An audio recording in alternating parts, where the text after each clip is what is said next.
I want to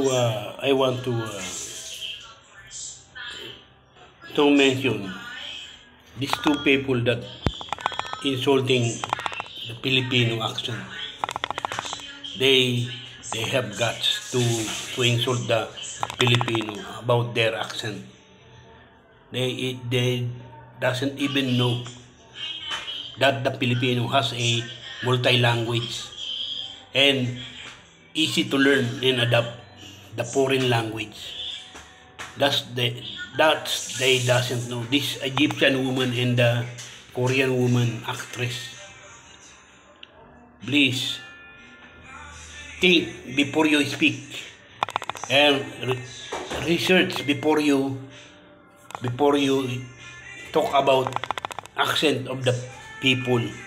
That is bad to your career. Filipinos all over the world and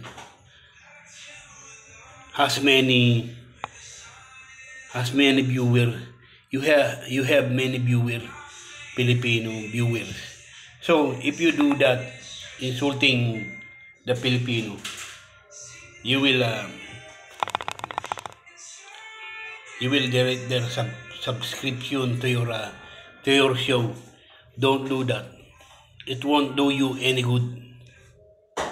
Don't do that. I tell you. Filipino has a power. When you insult one Filipino, whole country will bash you. That won't be good for your career. Don't do that. Don't ever.